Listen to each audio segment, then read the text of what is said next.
Hello everyone and welcome back to my channel. Or if it's your first time, welcome to my channel.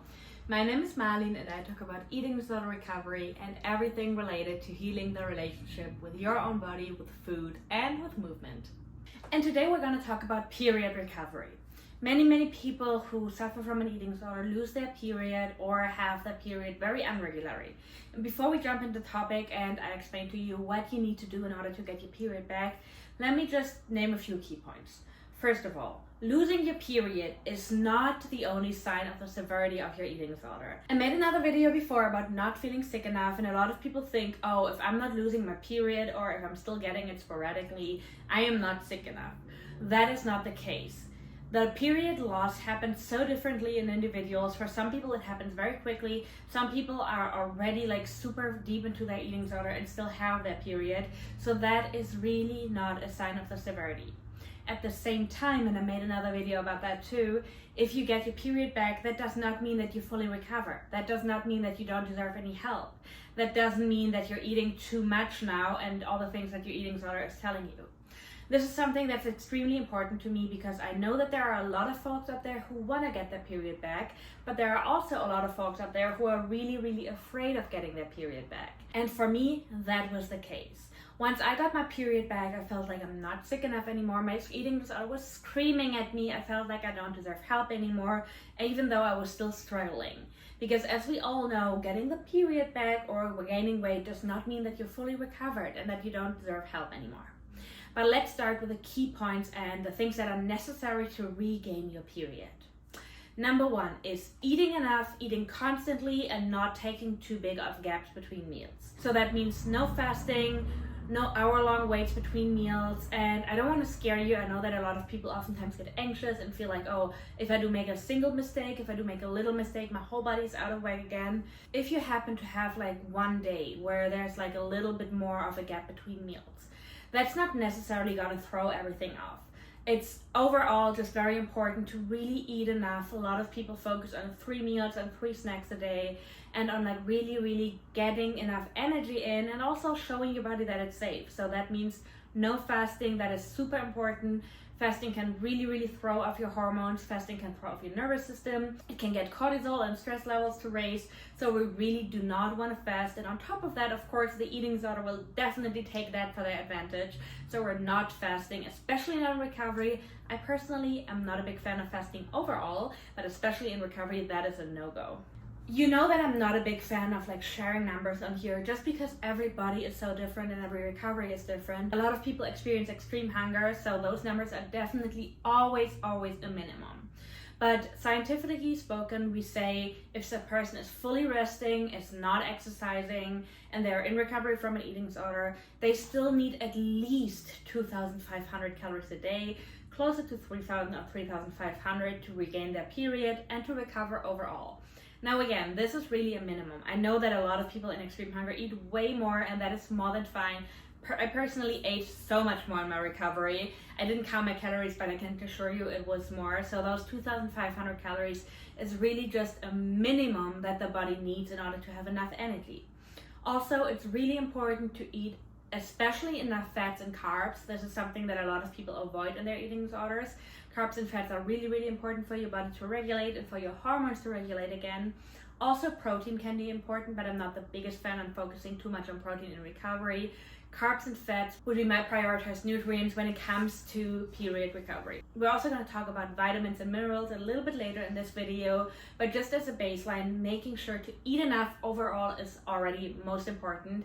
When I was in recovery, I didn't focus on carbs or fats or proteins. I was really just listening to my extreme hunger, and that was more than enough to get my period back. The next really important thing is to reduce or honestly stop exercise completely. This is something that already is super important in recovery, but especially when you want to get your period back, there's multiple factors as to why. The first one is, of course, exercise needs a lot of energy, and we want to make sure that your body is getting enough energy. But even if you're making sure to eat enough, exercise is still stressful for the body. It's still a stressor. It raises cortisol levels. Sometimes it raises adrenaline. And all these hormones, while they might not be a danger for a healthy person, in recovery, and especially for the body that is already stressed and is already thinking that they're in danger, this can be crucial. So you want to make sure to show your body that it's safe enough, that it can rest, that we're not exercising, and that we're not needing those stress hormones, because they can really interfere with our reproductive hormones and all the hormones that play a role in getting your period back. Another reason is also that you might really need some overshoot to get your period back. And again, this is really different for every person. Some people get their period back when they're not weight restored, and just a reminder, weight restored does not mean weight restored as to the BMI. It means weight restored for your personal set point weight. But some people get their period back earlier, and some people really need to go into overshoot weight. Now, that doesn't mean that if you get your period back earlier, you have to avoid overshoot weight. This is still needed if your body gets there, and again, this is just like something that your body needs to decide.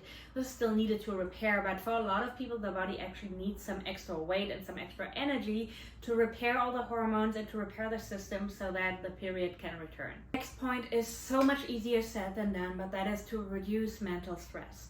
I know that especially in recovery, we're oftentimes stressing about our body image, food recovery, but sometimes also outside factors, especially if we're taking a break from everything in order to recover. These things can be super stressful. But finding a way to cope with the stress that is not the eating disorder, which is something that you want to learn in recovery anyway, is super crucial. Everything that mentally stresses you also stresses out the body. The body oftentimes cannot distinguish between mental and physical stress, and it goes back into that scarcity and that fear mindset where it doesn't know if it's even safe to get the period back. Because we have to remember, getting the period back is a possibility to get a baby. That does not mean that you only need to get your period back if you want to have kids. There are so many reasons why it's so important for the body to get the period back, starting at the regular hormone levels, bone density, thyroid issues, and a bunch of more things. It's really important for a young woman to have their period. It can be really unhealthy to not have the period, but regardless if you want to have a kid or not, getting the period back is crucial, and the body does not want to get the period back if it doesn't feel safe. If it feels like there's still danger going on, there's still a scarcity going on, it will not quote unquote waste that energy on getting a period back, and also putting you potentially in the danger of getting pregnant and then not having enough food around. There are also certain minerals and vitamins that you can take to support your body. Now, one thing that is super important to say is that vitamins are never a replacement for food. If you struggle with getting vitamins through your food, and we're also going to talk about how you can get them through your food, it's okay to take supplements. Please talk to your doctor first. That is also important. And I know there's a lot of over-the-counter supplements, but it still makes sense to talk to your doctor first. And again, a supplement is not a replacement for food. You still want to make sure to get enough food in, but especially in extreme hunger, sometimes we struggle to get like a variety of food. Sometimes we have phases in extreme hunger where we really hyper-focus on a certain thing, and there's nothing wrong with it because you want to make sure that you're eating that thing and that you're listening to that hunger, but therefore sometimes supplements can be helpful. So the first thing that is really important is vitamin D, especially for a lot of people, for instance, in Germany, England, and places where there's not a lot of sunshine, or especially not all throughout the year. A lot of people really lack those vitamins. In places like California, Florida, and other places in the world, it might not be as big of a lack, but vitamin D is really important. Vitamin D is really important for the hormonal regulation, and therefore can help with getting your period back. You can find it in sunlight and in certain foods, and there's also a lot of supplements for vitamin D. The next important one is iron. Iron helps with the building of red blood cells and with the ovulation, and it can be found in red meat, in certain fish, in spinach and lentils, and there's also supplements for it. One thing that can really help with iron is to also take some vitamin C, as it helps the absorption. Another important one is zinc. Zinc also helps with the hormone production, and it can be found in meat, shellfish, pumpkin seed, beans, and a bunch of other sources. Another important one is magnesium, as it can help with your cortisol levels and with stress levels overall. Magnesium can also help with your sleep, which is extremely important in recovery, and especially if you want to get your period back. Magnesium can be found in leafy greens, bananas, dark chocolate, nuts, avocados. But as I said before, sometimes these are not the things that our bodies prioritize in recovery, and that is fine. So I personally don't think it's a bad thing to take a magnesium supplement if you talk to your doctor first. The B vitamins are also crucial in hormone production, and you can find them in grains such as bread, and eggs, dairy, or leafy greens. And again, of course, you can also take supplements here. Another important one is calcium. Calcium is oftentimes depleted due to period loss, and this is exactly what I meant earlier. Losing your period has a negative impact on your body, and it doesn't matter if you want to have kids or not. Your calcium is depleted. It can also have an impact on your bone density, and you really want to avoid that. Calcium can be found in tofu, in milk, in cheese, and leafy greens, and also you can take supplements, of course. Super important are also the omega-3s. A lot of people with eating disorders do not eat enough fat, and that can really have an impact. Omega-3s help with reducing inflammation, and they also help with your hormone production. Can be found in chia seeds, in fish, in flax seeds, in walnuts, and again, there's also supplements here.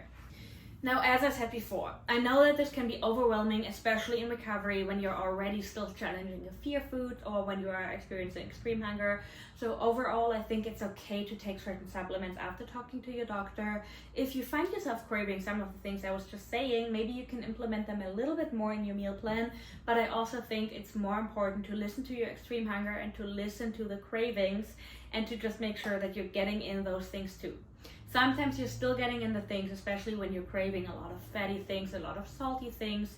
Sometimes you might still get those vitamins in. And this is just like an on top of all the other tips that I gave you, because in the end, the most important thing is to rest, to really decrease your stress, and to make sure that you're eating enough to rest, to really decrease the mental and physical stress. So to also decrease exercise, to make sure that you're eating enough, and to make sure that you're really allowing your body to give it time.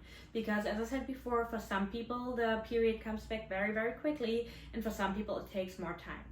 Remind yourself that getting the period back is not only for somebody who wants to have kids, but just for your body's health overall, for your metabolism overall, just for your body to really thrive again.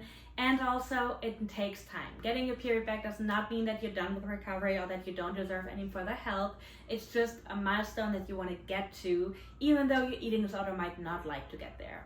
I really hope this video helped you guys. Let me know in the comments if this was helpful. As always, let me know if you have any other questions, and I will see you in the next one.